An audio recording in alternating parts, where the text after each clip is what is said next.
Hi friends, welcome to Santhana சமையல். இன்றைக்கி பார்க்க போகிறது தக்காளி தண்ணி சட்னி. சூப்பரான டேஸ்டான சட்னி, வாங்க பார்க்கலாம்.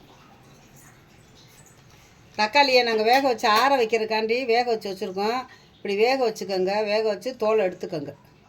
பாருங்க, தோலை உரிச்சுக்கோங்க.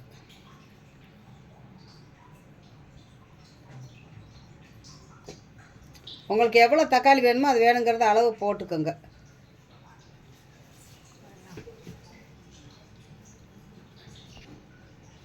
அதுக்கு பெரிய வெங்காயம் போட்டுக்கோங்க. அப்புறம் 2 வெங்காயம் 3 வெங்காயம் போட்டுக்கோங்க. போட்டுக்கிட்டு வெள்ளைப்புடு மெயினாக வேணும். வெள்ளைப்புடு, கொத்தமல்லி தழை, கருவேப்பிலை, தக்காளி உரித்து வச்சுட்டு மிக்சியில் அடிச்சுக்கிறணும். நம்ம வீட்டு குழம்பு பொடி தான் போடணும், வேறு தனி பொடியெலாம் போடக்கூடாது. இதை பாருங்க, வீட்டு மசாலா பொடி நம்ம அரைச்சி வச்சுருப்போம்ல, ஒரே தூள் இதுதான் போட்டுக்கணும், வேறு தூள்லாம் போடக்கூடாது. இட்லிக்கு தோசைக்கு சூப்பராக இருக்கும். நீங்களும் இதே மாதிரி உங்கள் வீட்டுகளில் செஞ்சு பாருங்கள். டேஸ்ட்டாக இருக்கும், நல்லாயிருக்கும். வெங்காயம் வெந்துகிட்டு இருக்கட்டும், அப்புறம் தக்காளி அரைச்சிக்கலாம். சிம்பிளான வேலை. அதுக்கு முதல்ல அடுப்பை பற்ற வைக்கணும். பற்ற வச்சுக்கணும். இப்போ எண்ணெய் ஊற்றிக்கலாம். முதல் ஊற்றணும், கொஞ்சம் ஊற்றிச்சு. கொஞ்சம் தேவையான அளவு எண்ணெய். தேவையான அளவு எண்ணெய். அது என்னன்னா தெரியாமல் உங்கள் சேனல் பார்க்குறாங்க. அப்புறம் ஏன்டா? இப்போ தக்காளி அரைச்சிக்கலாம். எண்ணெய் காயட்டும். எண்ணெய் காயட்டும். அதுக்குள்ளே நாங்கள் புது மிக்சியா? ஆமாடா, புது மிக்சி.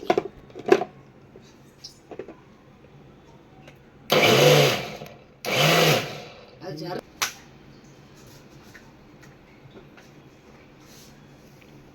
இப்போ கடல் நம்பர் போட்டுக்கலாம்.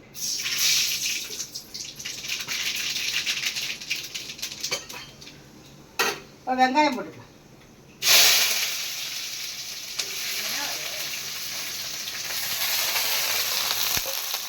இப்போ இந்த வெள்ளைப்பொடியும் போட்டுருவோம். அதோட வெள்ளைப்பூடும் கருவேப்பிலை எல்லாம் போட்டுருவோம்.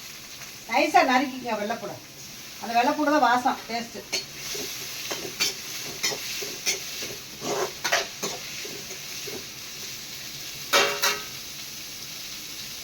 இப்போ இந்த மிளகா பொடியில் போட்டு அரைச்சிக்குவோம். வேணுங்கிற அளவு காரத்தக்க உர போட்டுக்கோங்க. இந்த தக்காளி அடிக்கல. ஆமாம், தக்காளி அடிக்கல, மிளகா பொடி மிளகாப்பொடி.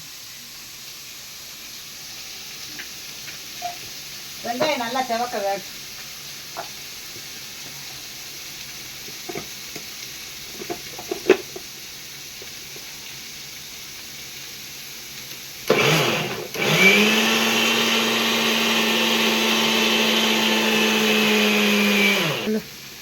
உப்பு போட்டுக்கலாம். கருவேப்பிலை, உப்பு எல்லாம் போட்டு நல்லா வதக்கலாம். அப்போதான் சீக்கிரம் வெங்காயம் வேகும். வெங்காயம் வெள்ளைப்பூடு நல்லா வதங்கிருச்சு. இப்போ அதை ஊற்றி கொதித்து விட்ருவோம். நம்ம அரைச்சப்பில் வீட்டு மிளகாப்பொடி சிம்பிளான வேலை 10 நிமிஷத்தில் முடியும்.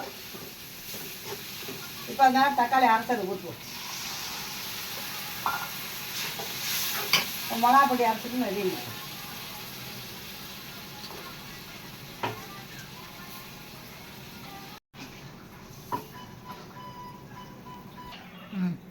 இப்போ தேவையான அளவு அதுக்கு தண்ணி ஊற்றிடுவோம். இப்போ உப்பு போட்டுக்கலாம். தேவையான அளவு தண்ணி ஊற்றி உப்பு போட்டுடலாம். ஏற்கனவே உப்பு போட்டிருக்கோம், பார்த்துக்கிட்டு போடுங்க. நல்லா கொதி வரணும். ஆமாம், சூப்பரான தக்காளி தண்ணி சட்னி. சிம்பிளான வேலை, டேஸ்டானதுக்கு. அரைச்ச சட்னி அரைக்காமல் விதவிதமாக அரைங்க. உங்களுக்கு விதவிதமாக நாங்கள் சட்னி விதவிதமாக போட்டு காமிக்கிறோம். நீங்களும் செஞ்சு பாருங்கள் உங்கள் வீட்டுகளில். சந்தனா சமையலை என்கரேஜ் பண்ணுங்கள். வீடியோவை பாருங்கள். அம்மா எப்பயுமே சூப்பராக செஞ்சு தரேன். சட்னியெல்லாம் நல்லாயிருக்கும். நல்லா கொதிக்குது பாருங்க.